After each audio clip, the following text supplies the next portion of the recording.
Yo, what's up mga boss? Welcome back naman sa ating YouTube channel. Ang video nito mga boss ay ituturo ko po sa inyo kung paano gumawa ng vulcanizing iron plate. Ay ang gamit po natin itong heating element ng water kettle. Okay? At ituturo ko rin sa inyo kung paano ito lagyan ng temperature control switch para safety po ang ating binulcanize na interior o inner job, dahil ang temperature control switch siya po ang nag-control para hindi po masira ang ating binulcanize na interior mga boss, okay? At bago natin yan simulan, kung ikaw bago ka pa lang sa channel na to, huwag mong kalimutan mag-subscribe at i-hit na rin ang notification bell para updated kayo sa mga bagong video naming ina-upload.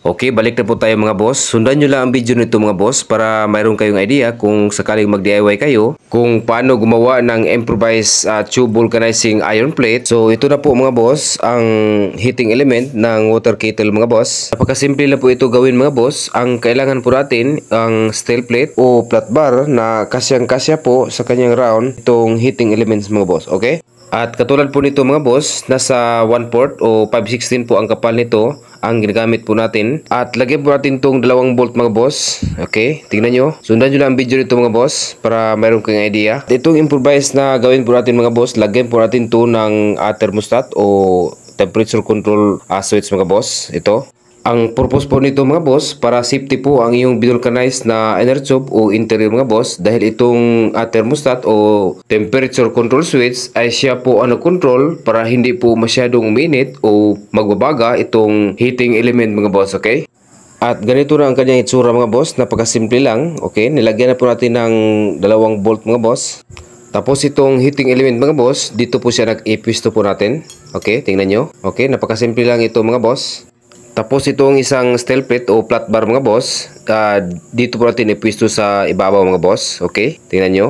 At ang purpose naman po nitong 2 bolt mga boss, tingnan nyo itong 2 butas. Dyan po nakasentro ang ating 2 bolt para malagyan po natin ng nut mga boss. Okay. At mayroon naman po tayong nilagay sa gitna mga boss, katulad nito. Ang purpose po nito, kapag hinikbitan mo yung 2 bolt, hindi po direkta ma-press itong heating element mga boss. Okay. At next mga boss, ito po ang isunod natin. Ito po ang temperature control switch mga boss. Ito lagyan po natin ito mga boss para safety po ang ating interior mga boss. Sa paglagay po nito mga boss, dito po sa bandang itaas o sa pangibabaw po natin ilagay mga boss. Kung napansin nyo mga boss, itingnan nyo itong isang plate niya sa pangibabaw, may 2 butas dyan. Yan po ang purpose na binutasan natin. Dyan po natin ilagay ang ating thermal switch o temperature control switch mga boss, okay? So ngayon ilagay mo natin ito sa kanyang pwesto itong switch mga boss bago natin i-assemble ito. At lagyan lang natin ito ng bolt mga boss, okay? Ito, 2 lang bolt mga boss.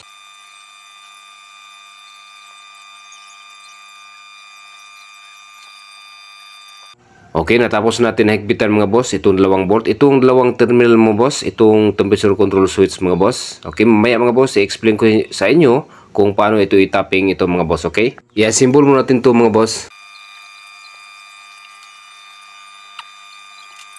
Okay, natapos na natin na-assemble mga boss. Next mga boss, mag-install na po tayo sa linya na itong temperature switch mga boss at saka heating element, okay?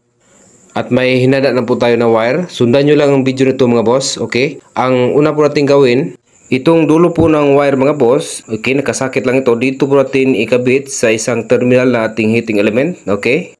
At sa kabilang dulo naman mga boss, dito po natin ikabit sa isang terminal ng temperature switch mga boss.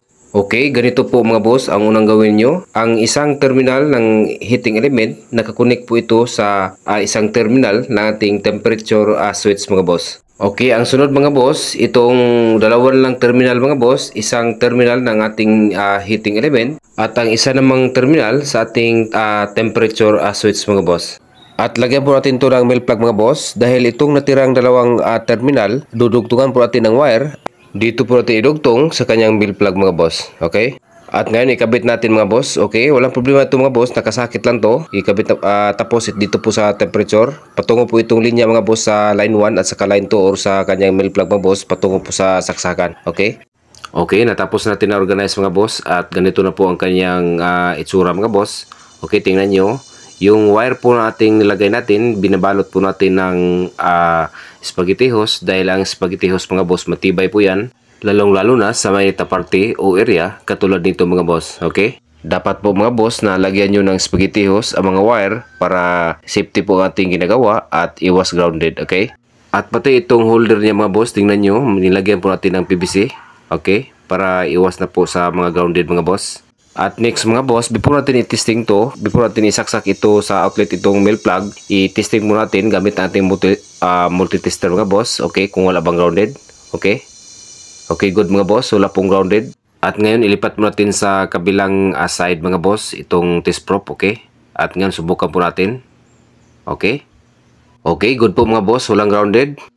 At ngayon subukan natin mga boss. Okay, saksak po natin sa outlet to mga boss. At subukan natin kung gagana ba ang ating ginawa mga boss. Okay, nasaksak na po natin mga boss. Medyo patagalan natin na kunti mga boss kung gagana ba ang ating ginawa. Kahit ilang minuto lang. Tingnan natin kung gagana ba to. Ito mga boss, kapag hindi po natin nilagyan ng temperature control, itong heating element niya ay magbabaga po yan mga boss. Kung walang temperature control switch mga boss. Okay, tingnan natin ito mga boss kung magbabaga ba to. Okay.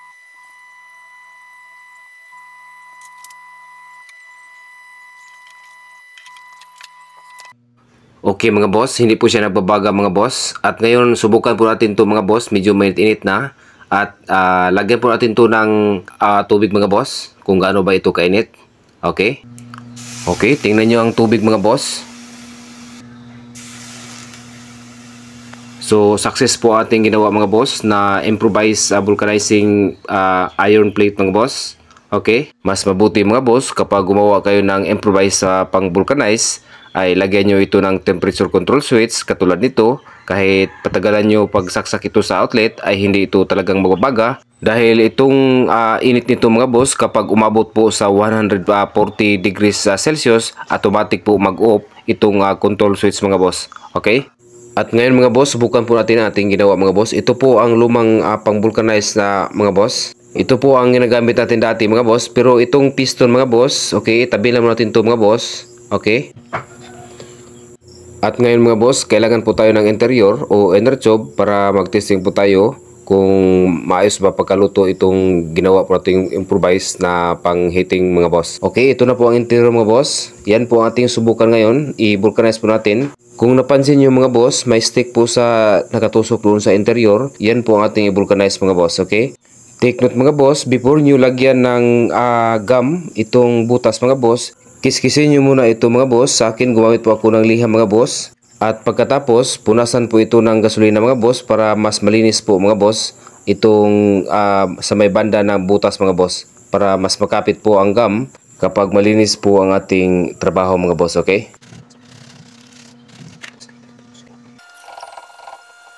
Okay, natapos natin nalinis mga boss. Next mga boss, lagyan po natin ito ng gum mga boss.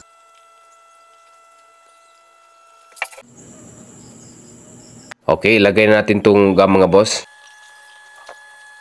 At gumamit po tayo nito mga boss. Ito po ay isang aluminum. Galing po ito sa kanang bear mga boss. Okay. Ito po ang una nating ilagay sa gum mga boss. Tapos itong heating plate mga boss. Okay. Tapos higpitan natin para ma-press mga boss. Okay, nahigpitan natin mga boss. Before natin isaksak ito mga boss. Okay, ihanda mo natin itong timer mga boss. Okay, set lang po natin ito sa 6 minutes mga boss. Okay. Nakasit na po ito sa 6 minutes mga boss. Tapos isaksak po natin itong sa outlet mga boss, itong male plug. Tapos i-start natin. Okay.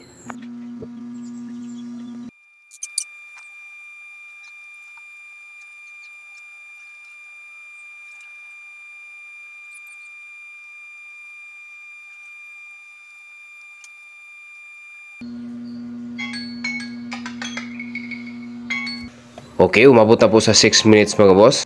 At hugutin mo natin to. At ngayon luwagan mo natin to mga boss para makita natin kung maayos pa pagkaluto ang ating in-improvise mga boss, okay?